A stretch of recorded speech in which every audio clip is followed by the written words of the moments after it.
Setelah Yesus selesai berbicara di depan orang banyak, masuklah ia ke Kapernaum. Di situ ada seorang perwira yang mempunyai seorang hamba yang sangat dihargainya. Hamba itu sedang sakit keras dan hampir mati. Ketika perwira itu mendengar tentang Yesus, ia menyuruh beberapa orang tua-tua Yahudi kepadanya untuk meminta supaya ia datang dan menyembuhkan hambanya. Mereka datang kepada Yesus dan dengan sangat mereka meminta pertolongannya, katanya, "Ia layak kau tolong, sebab ia mengasihi bangsa kita, dan dialah yang menanggung pembangunan rumah ibadat kami." Lalu Yesus pergi bersama-sama dengan mereka. Ketika ia tidak jauh lagi dari rumah perwira itu menyuruh sahabat-sahabatnya untuk mengatakan kepadanya, "Tuan, janganlah bersusah-susah, sebab aku tidak layak menerima Tuhan di dalam rumahku. Sebab itu aku juga menganggap diriku tidak layak untuk datang kepadamu. Tetapi katakan saja sepatah kata, maka hambaku itu akan sembuh. Sebab aku sendiri seorang bawahan, dan di bawahku ada pula prajurit. Jika aku berkata kepada salah seorang prajurit itu, 'Pergi,' maka ia pergi. Dan kepada seorang lagi, 'Datang,' maka ia datang. Ataupun kepada hambaku, 'Kerjakanlah ini,' maka ia mengerjakannya." Setelah Yesus mendengar perkataan itu, ia heran akan dia. Dan sambil berpaling kepada orang banyak yang mengikuti dia, ia berkata, "Aku berkata kepadamu, iman sebesar ini tidak pernah aku jumpai, sekalipun di antara orang Israel." Dan setelah orang-orang yang disuruh itu kembali ke rumah, didapatinya lah hamba itu telah sehat kembali. Kemudian Yesus pergi ke suatu kota yang bernama Nain. Murid-muridnya pergi bersama-sama dengan dia, dan juga orang banyak menyertainya berbondong-bondong. Setelah ia dekat pintu gerbang kota, ada orang mati diusung keluar. Anak laki-laki, anak tunggal ibunya yang sudah janda, dan banyak orang dari kota itu menyertai janda itu. Dan ketika Tuhan melihat janda itu, tergeraklah hatinya oleh belas kasihan. Lalu ia berkata kepadanya, "Jangan menangis." Sambil menghampiri usungan itu, ia menyentuhnya. Dan sedang para pengusung berhenti, ia berkata, "Hai anak muda, aku berkata kepadamu, bangkitlah." Maka bangunlah orang itu dan duduk dan mulai berkata-kata. Dan Yesus menyerahkannya kepada ibunya. Semua orang itu ketakutan. Dan mereka memuliakan Allah sambil berkata, "Seorang nabi besar telah muncul di tengah-tengah kita. Dan Allah telah melawat umatnya." Maka tersiarlah kabar tentang Yesus di seluruh Yudea dan di seluruh daerah sekitarnya. Ketika Yohanes mendapat kabar tentang segala peristiwa itu dari murid-muridnya, ia memanggil 2 orang dari antaranya dan menyuruh mereka bertanya kepada Tuhan, "Engkaukah yang akan datang itu? Atau haruskah kami menantikan seorang lain?" Ketika kedua orang itu sampai kepada Yesus, mereka berkata, "Yohanes Pembaptis menyuruh kami bertanya kepadamu, Engkaukah yang akan datang itu? Atau haruskah kami menantikan seorang lain?" Pada saat itu Yesus menyembuhkan banyak orang dari segala penyakit dan penderitaan dan dari roh-roh jahat, dan ia mengaruniakan penglihatan kepada banyak orang buta. Dan Yesus menjawab mereka, "Pergilah dan katakanlah kepada Yohanes apa yang kamu lihat dan kamu dengar. Orang buta melihat, orang lumpuh berjalan, orang kusta menjadi tahir, orang tuli mendengar, orang mati dibangkitkan, dan kepada orang miskin diberitakan kabar baik. Dan berbahagialah orang yang tidak menjadi kecewa dan menolak aku." Setelah suruhan Yohanes itu pergi, mulailah Yesus berbicara kepada orang banyak itu tentang Yohanes. "Untuk apakah kamu pergi ke padang gurun? Melihat buluh yang digoyangkan angin kian kemari? Atau untuk apakah kamu pergi melihat orang yang berpakaian halus? Orang yang berpakaian indah dan yang hidup mewah, tempatnya di istana raja. Jadi untuk apakah kamu pergi? Melihat nabi? Benar. Dan aku berkata kepadamu, bahkan lebih daripada nabi. Karena tentang dia ada tertulis, lihatlah, aku menyuruh utusanku mendahului engkau. Ia akan mempersiapkan jalanmu di hadapanmu. Aku berkata kepadamu, di antara mereka yang dilahirkan oleh perempuan, tidak ada seorang pun yang lebih besar daripada Yohanes. Namun yang terkecil dalam kerajaan Allah, lebih besar daripadanya. Seluruh orang banyak yang mendengar perkataannya termasuk para pemungut cukai mengakui kebenaran Allah. Karena mereka telah memberi diri dibaptis oleh Yohanes. Tetapi orang-orang Farisi dan ahli-ahli Taurat menolak maksud Allah terhadap diri mereka. Karena mereka tidak mau dibaptis oleh Yohanes. Kata Yesus, dengan apakah akan kuumpamakan orang-orang dari angkatan ini? Dan dengan apakah mereka itu sama? Mereka itu seumpama anak-anak yang duduk di pasar dan yang saling menyerukan, kami meniup seruling bagimu, tetapi kamu tidak menari. Kami menyanyikan kidung duka, tetapi kamu tidak menangis. Karena Yohanes Pembaptis datang, ia tidak makan roti dan tidak minum anggur. Dan kamu berkata, ia kerasukan setan. Kemudian Anak Manusia datang, ia makan dan minum. Dan kamu berkata, lihatlah, ia seorang pelahap dan peminum, sahabat pemungut cukai dan orang berdosa. Tetapi hikmat dibenarkan oleh semua orang yang menerimanya. Seorang Farisi mengundang Yesus untuk datang makan di rumahnya. Yesus datang ke rumah orang Farisi itu, lalu duduk makan. Di kota itu ada seorang perempuan yang terkenal sebagai seorang berdosa. Ketika perempuan itu mendengar bahwa Yesus sedang makan di rumah orang Farisi itu, datanglah ia membawa sebuah buli-buli pualam berisi minyak wangi. Sambil menangis ia pergi berdiri di belakang Yesus dekat kakinya. Lalu membasahi kakinya itu dengan air matanya dan menyekanya dengan rambutnya. Kemudian ia mencium kakinya dan meminyakinya dengan minyak wangi itu. Ketika orang Farisi yang mengundang Yesus melihat hal itu, ia berkata dalam hatinya, jika ia ini nabi, tentu ia tahu siapakah dan orang apakah perempuan yang menjamahnya ini. Tentu ia tahu bahwa perempuan itu adalah seorang berdosa. Lalu Yesus berkata kepadanya, Simon, ada yang hendak kukatakan kepadamu. Sahut Simon, katakanlah guru.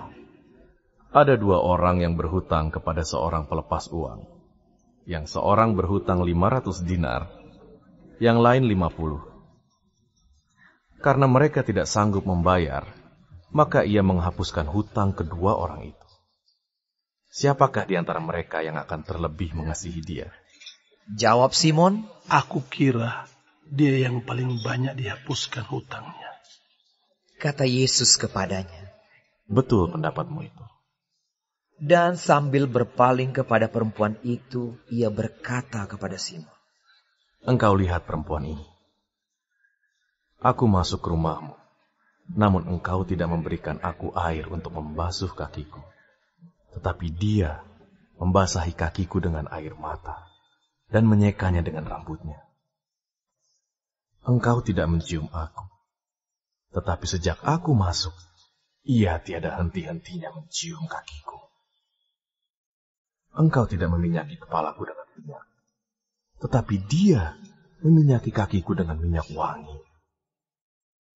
Sebab itu aku berkata kepadamu, dosanya yang banyak itu telah diampuni, sebab ia telah banyak berbuat kasih. Tetapi orang yang sedikit diampuni, sedikit juga ia berbuat kasih. Lalu ia berkata kepada perempuan itu, dosamu telah diampuni.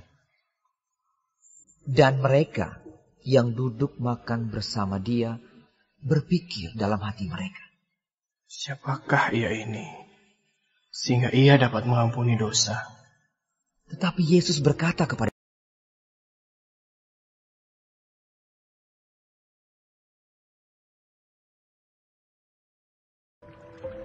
Siapa percaya kepada hatinya sendiri adalah orang bebal, tetapi siapa berlaku dengan bijak akan selamat.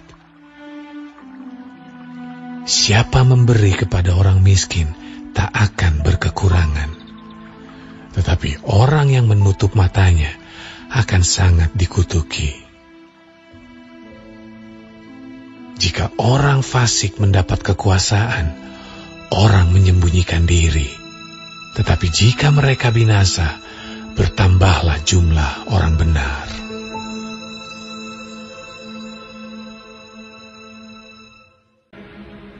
Nyanyian Ziarah.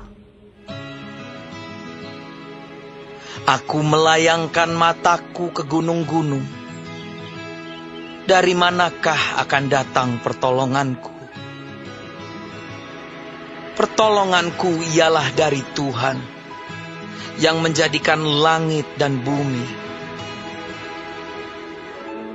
Ia takkan membiarkan kakimu goyah. Penjagamu tidak akan terlelap. Sesungguhnya tidak terlelap dan tidak tertidur penjaga Israel. Tuhanlah penjagamu. Tuhanlah naunganmu di sebelah tangan kananmu. Matahari tidak menyakiti engkau pada waktu siang, atau bulan pada waktu malam. Tuhan akan menjaga engkau terhadap segala kecelakaan. Ia akan menjaga nyawamu. Tuhan akan menjaga keluar masukmu dari sekarang sampai selama-lamanya.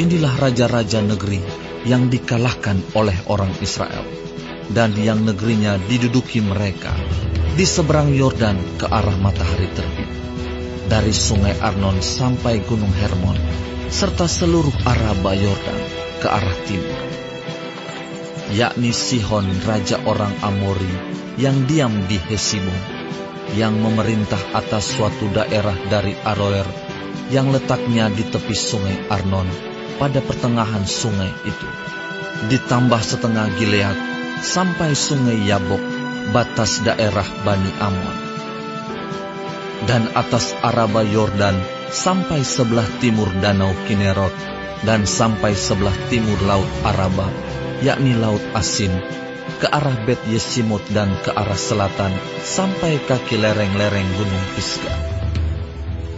Selanjutnya daerah Og, raja Basan, seorang dari sisa-sisa orang Refaim. Raja ini diam di Asitarot dan di Edrei, dan memerintah atas seluruh Hermon, atas Salka, dan atas seluruh Basan sampai daerah orang Gesur dan orang Maaka, dan atas setengah Gilead sampai daerah Sihon, raja Hesibon. Musa, hamba Tuhan itu, beserta orang Israel, telah mengalahkan mereka. Dan Musa, hamba Tuhan itu, telah memberikan daerah itu kepada orang Ruben, orang Gad, dan suku Manasye yang setengah itu menjadi milik mereka.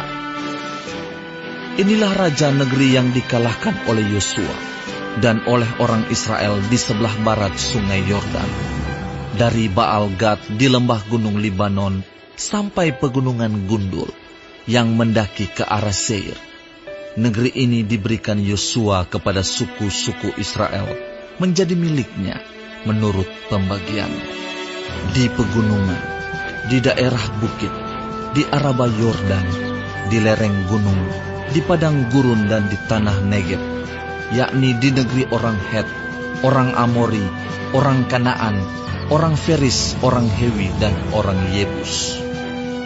Raja negeri Yerikho 1, Raja negeri Ai di sebelah Betel 1, Raja negeri Yerusalem 1, Raja negeri Hebron 1, Raja negeri Yarmut 1, Raja negeri Lakis 1, Raja negeri Eglon 1, Raja negeri Gezer 1, Raja negeri Debir 1, Raja negeri Geder 1, Raja negeri Horma 1, Raja negeri Arad 1, Raja negeri Libna 1, Raja negeri Adulam 1, Raja negeri Makeda 1, Raja negeri Betel 1, Raja negeri Tapuah 1, Raja negeri Hefer 1, Raja negeri Afek 1, Raja negeri Lasaron 1, Raja negeri Madon 1, Raja negeri Hazor 1, Raja negeri Simron Meron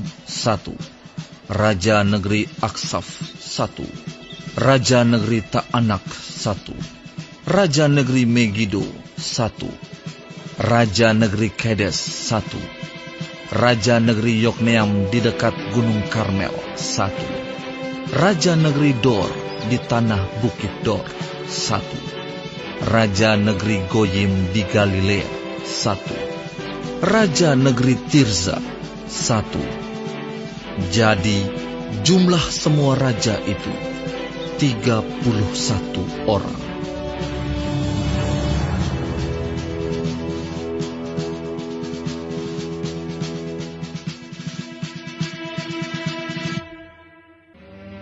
Setelah Yosua menjadi tua dan lanjut umurnya, berfirmanlah Tuhan kepadanya, Engkau telah tua dan lanjut umur, dan dari negeri ini masih amat banyak yang belum diduduki. Inilah negeri yang tertinggal, segenap wilayah orang Filistin dan seluruh negeri orang Gesur, mulai dari sungai Sikor di sebelah timur Mesir sampai ke daerah Ekron ke arah utara. Semuanya itu terhitung tanah orang Kanaan. Ada 5 raja kota orang Filistin, yakni di Gaza, di Asdod, di Askelon, di Gad dan di Ekron, dan orang Awi di sebelah selatan, seluruh negeri orang Kanaan dan Meara, kepunyaan orang Sidon, sampai ke Afek, sampai ke daerah orang Amori. Selanjutnya negeri orang Gebal, dan seluruh gunung Libanon di sebelah matahari terbit, mulai dari Baal Gad di kaki gunung Hermon, sampai ke jalan yang menuju ke Hamat. Semua orang yang diam di pegunungan, mulai dari gunung Libanon sampai ke Misrefot Maim, semua orang Sidon. Aku sendiri akan menghalau mereka dari depan orang Israel. Hanya undikanlah dahulu negeri itu di antara orang Israel menjadi milik pusaka mereka, seperti yang kuperintahkan kepadamu. Oleh sebab itu, bagikanlah negeri ini kepada suku yang 9 itu, dan kepada suku Manasya yang setengah itu menjadi milik pusaka mereka. Bersama-sama dengan suku Manasya yang setengah lagi, orang Ruben dan orang Gad telah menerima milik pusaka mereka, yang telah diberikan Musa kepada mereka di sebelah timur sungai Yordan, seperti yang ditentukan Musa, hamba Tuhan itu kepada mereka, yakni mulai dari Aroer yang di tepi sungai Arnon, kota pada pertengahan sungai itu, dan seluruh dataran tinggi, dari Medeba sampai ke Dibon, dan segala kota Sihon, raja orang Amori, yang berkerajaan di Hesibon, sampai ke daerah orang Amon. Selanjutnya Gilead, dan daerah orang Gesur, dan orang Maakha, serta seluruh gunung Hermon, dan seluruh tanah Basan sampai ke Salka. Seluruh kerajaan Og di Basan, yang memerintah di Asitarot dan Edrei, dialah yang tinggal hidup dari sisa-sisa orang Refaim, yang telah dikalahkan dan dihalau oleh Musa. Tetapi orang Israel tidak menghalau orang Gesur dan orang Ma'aka itu, sehingga Gesur dan Ma'aka masih tetap diam di tengah-tengah Israel sampai sekarang. Hanya kepada suku Lewi tidak diberikan milik pusaka. Yang menjadi milik pusakanya ialah Tuhan Allah Israel, seperti yang dijanjikannya kepada mereka. Kepada suku Bani Ruben, menurut kaum-kaum mereka, telah diberikan Musa bagian ini. Daerah kepunyaan mereka mulai dari Aroer yang di tepi sungai Arnon, kota pada pertengahan sungai itu, dan seluruh dataran tinggi dekat Medeba, Hesibon dan segala kotanya, yang di dataran tinggi, yakni Dibon, Bamot Baal, Bet Baal Meon, Yahas, Kedemot, Mefaat, Kiryataim, Sipma, Zeret Hasahar di atas gunung di lembah itu, Bet Peor, lereng-lereng gunung Pisga, Bet Yesimot. Selanjutnya, segala kota di dataran tinggi itu dan seluruh kerajaan Sihon, raja orang Amori, yang memerintah di Hesibon, yang dikalahkan oleh Musa.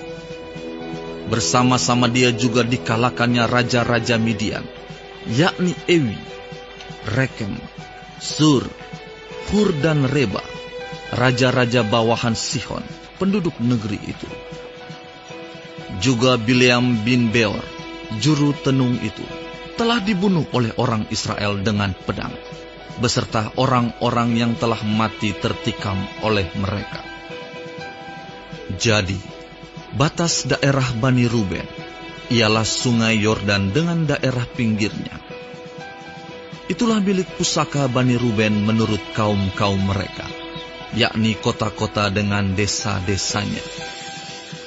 Kepada suku Gad, yakni kepada Bani Gad menurut kaum-kaum mereka, telah diberikan Musa bagian ini. Daerah kepunyaan mereka ialah Yaezer dan segala kota negeri Gilead, serta setengah negeri orang Amon sampai ke Aroer, yang di sebelah timur Raba, yakni mulai dari Hesibon sampai ke Ramat Mispa dan Betonim, dan dari Mahanaim sampai ke daerah Debir.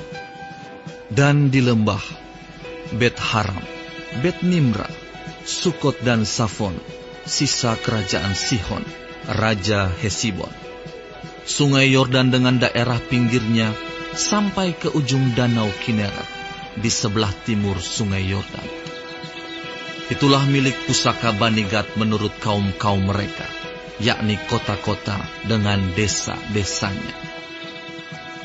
Kepada suku Manasye yang setengah itu, yakni kepada puak Bani Manasye yang setengah itu, menurut kaum-kaum mereka, telah diberikan Musa bagian ini. Daerah mereka mulai dari Mahanaim, seluruh Basan, seluruh kerajaan Og, raja Basan, dan segenap Hawot Yair, yang di Basan itu 60 kota banyaknya. Selanjutnya setengah Gilead, Asitarot dan Edrei, kota-kota kerajaan Og di Basan, menjadi bagian Bani Makir anak Manasye, yaitu bagian setengah Bani Makir menurut kaum-kaum mereka. Itulah semuanya yang dibagikan Musa sebagai milik pusaka di dataran Moab, di sebelah timur sungai Yordan dekat Yeriko. Tetapi kepada suku Lewi, Musa tidak memberikan milik pusaka. Tuhan, Allah Israel, dialah yang menjadi milik pusaka mereka, seperti yang dijanjikannya kepada mereka.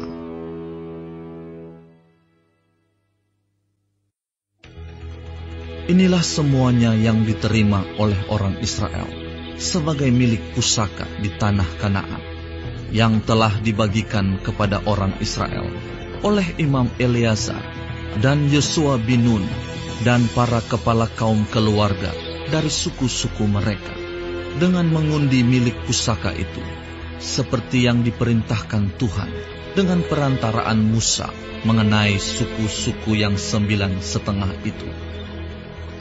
Sebab kepada suku-suku yang 2,5 lagi telah diberikan Musa milik pusaka di seberang sungai Yordan. Tetapi kepada orang Lewi tidak diberikannya milik pusaka di tengah-tengah mereka. Sebab Bani Yusuf merupakan 2 suku, Manasye dan Efraim. Maka kepada orang Lewi tidak diberikan bagiannya di negeri itu, selain dari kota-kota untuk didiami, dengan tanah penggembalaannya untuk ternak dan hewan mereka. Seperti yang diperintahkan Tuhan kepada Musa, demikianlah diperbuat oleh orang Israel, dan dibagi-bagi merekalah negeri itu. Bani Yehuda datang menghadap Yosua di Gilgal. Pada waktu itu, berkatalah Kaleb bin Yefune, orang Kenas itu, kepadanya, "Engkau tahu firman yang diucapkan Tuhan kepada Musa, abdi Allah itu, tentang aku dan tentang engkau di Kades Barnea. Aku berumur 40 tahun ketika aku disuruh Musa hamba Tuhan itu dari Kades Barnea untuk mengintai negeri ini. Dan aku pulang membawa kabar kepadanya yang sejujur-jujurnya. Sedang saudara-saudaraku yang bersama-sama pergi ke sana dengan aku membuat tawar hati bangsa itu. Aku tetap mengikuti Tuhan Allahku dengan sepenuh hati." Pada waktu itu Musa bersumpah, katanya, "Sesungguhnya tanah yang diinjak oleh kakimu itu akan menjadi milik pusakamu dan anak-anakmu sampai selama-lamanya. Sebab engkau tetap mengikuti Tuhan Allahku dengan sepenuh hati. Jadi sekarang, sesungguhnya Tuhan telah memelihara hidupku seperti yang dijanjikannya. Kini sudah 45 tahun lamanya sejak diucapkan Tuhan firman itu kepada Musa. Dan selama itu orang Israel mengembara di padang gurun. Jadi sekarang telah berumur 85 tahun aku hari ini. Pada waktu ini aku masih sama kuat seperti pada waktu aku disuruh Musa. Seperti kekuatanku pada waktu itu, demikianlah kekuatanku sekarang untuk berperang dan untuk keluar masuk. Oleh sebab itu, berikanlah kepadaku pegunungan yang dijanjikan Tuhan pada waktu itu. Sebab engkau sendiri mendengar pada waktu itu bahwa di sana ada orang Enak dengan kota-kota yang besar dan berkubu. Mungkin Tuhan menyertai aku, sehingga aku menghalau mereka seperti yang difirmankan Tuhan." Lalu Yosua memberkati Kaleb bin Yefune, dan diberikannyalah Hebron kepadanya, menjadi milik pusakanya. Itulah sebabnya Hebron menjadi milik pusaka Kaleb bin Yefune, orang Kenas itu, sampai sekarang ini, karena ia tetap mengikuti Tuhan Allah Israel dengan sepenuh hati. Nama Hebron dahulu ialah Kiryat Arba. Arba ialah orang yang paling besar di antara orang Enak. Dan amanlah negeri itu berhenti berperang.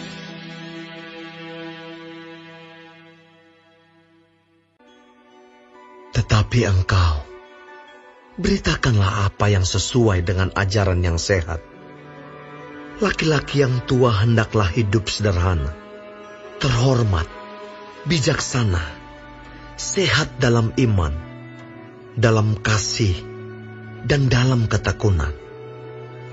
Demikian juga perempuan-perempuan yang tua, hendaklah mereka hidup sebagai orang-orang beribadah. Jangan memfitnah, Jangan menjadi hamba anggur, tetapi cakap mengajarkan hal-hal yang baik. Dan dengan demikian mendidik perempuan-perempuan muda mengasihi suami dan anak-anaknya. Hidup bijaksana dan suci, rajin mengatur rumah tangganya, baik hati dan taat kepada suaminya, agar firman Allah jangan dihujat orang.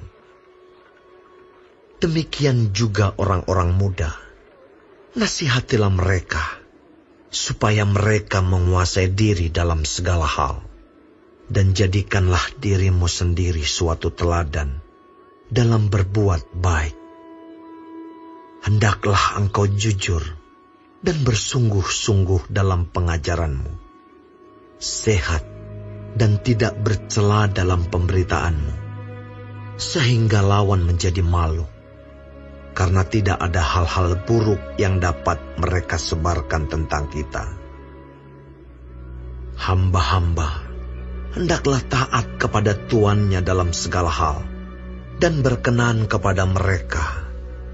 Jangan membantah, jangan curang, tetapi hendaklah selalu tulus dan setia, supaya dengan demikian mereka dalam segala hal memuliakan ajaran Allah, Juru Selamat kita. Karena kasih karunia Allah yang menyelamatkan semua manusia sudah nyata. Ia mendidik kita supaya kita meninggalkan kefasikan dan keinginan-keinginan duniawi, dan supaya kita hidup bijaksana, adil, dan beribadah di dalam dunia sekarang ini, dengan menantikan penggenapan pengharapan kita yang penuh bahagia, dan penyataan kemuliaan Allah yang maha besar, dan Juru Selamat kita Yesus Kristus, yang telah menyerahkan dirinya bagi kita, untuk membebaskan kita dari segala kejahatan, dan untuk menguduskan bagi dirinya suatu umat, kepunyaannya sendiri, yang rajin berbuat baik. Beritakanlah semuanya itu, nasihatilah dan yakinkanlah orang, dengan segala kewibawaanmu.